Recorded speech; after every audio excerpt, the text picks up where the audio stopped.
অহা ৩ আগষ্টৰ পৰা আমি অৰুণোদয় আঁচনি পুনৰ আৰম্ভ কৰিম।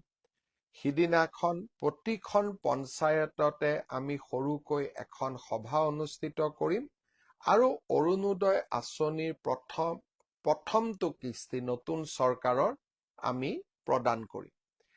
ঠিক তেনেকৈ ৬ আৰু ৭ আগষ্ট তাৰিখে ইতিমধ্যে আমাৰ কলেজসমূহত নামভৰ্তিৰ প্ৰক্ৰিয়া সম্পূৰ্ণ হৈছে। আমি কলেজসমূহত ৬ আৰু ৭ তাৰিখে নিযুত মইনা আৰু নিযুত বাবু আঁচনিৰ প্ৰপত্ৰ বিতৰণ কৰিম। এই প্ৰপত্ৰসমূহ আমাৰ ছাত্ৰ ছাত্ৰীসকলে ভাগিনসকলে পূৰণ কৰিব আৰু প্ৰপত্ৰসমূহ আমাক নিৰ্ধাৰিত সময়ত উভতাই দিব, যাতে আমি ছেপ্টেম্বৰ মাহৰ পৰা নিযুত মইনা আৰু নিযুত বাবু আঁচনি ৰাইজক, বিশেষকৈ আমাৰ ভাগিনসকলক আমি নিয়মিতভাৱে যাতে দিয়াৰ প্ৰক্ৰিয়া আমি আৰম্ভ কৰিব পাৰোঁ।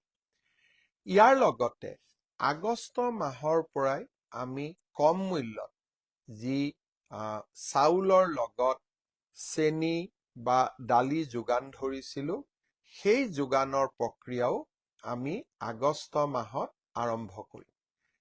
ঠিক তেনেকৈ স্নাতক ডিগ্ৰী পাছ কৰাৰ পিছত এবছৰৰ বাবে আমি যি জীৱন প্ৰেৰণা আঁচনি দিয়াৰ আমি প্ৰস্তাৱ কৰিছিলোঁ, দুমাহমান ছাত্ৰ ছাত্ৰীসকলে পাইছিলে, বাজেট নোহোৱাৰ কাৰণে বন্ধ হৈ আছিল।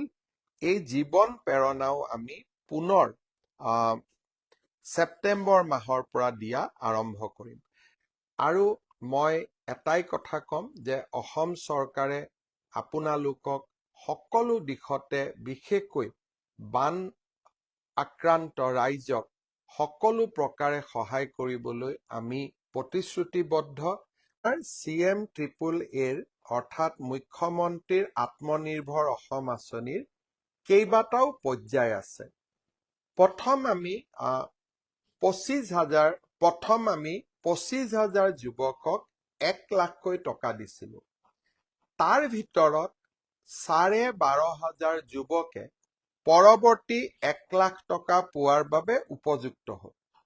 কিন্তু 13,000 যুৱকে 1 লাখ টকা পোৱা নাছিল, কাৰণ তেওঁলোকে, বিমল বৰা উদ্যোগ মন্ত্ৰী, তেওঁ মোৰ ফেচবুক লাইভ চাই আছে, গতিকে এই কামখিনি তেওঁ কৰিব, তেওঁ শুনি থাকিব, যে যেতিয়া আমি CM-AAA 12,500ক 2 লাখ দিলোঁ, আন 13,000 এতিয়াও 1 লাখ টকা পাবৰ অপেক্ষা কৰি আছে, কাৰণ তেওঁলোক প্ৰথমবাৰ কোৱালিফাই কৰা নাছিল।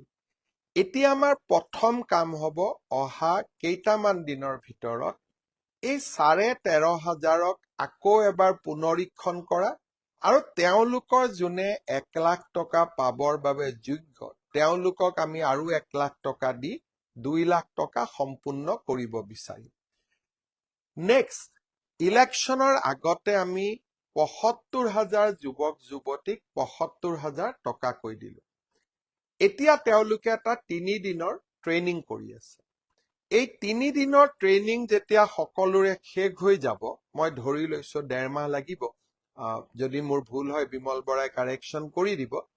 যেতিয়াই তেওঁলোকৰ 3 দিনৰ ট্ৰেইনিং শেষ হৈ যাব, আমি ফেজ কৰি আছোঁ, কাৰণ 75,000ৰ ট্ৰেইনিং একেলগে কৰা সম্ভৱ নহয়।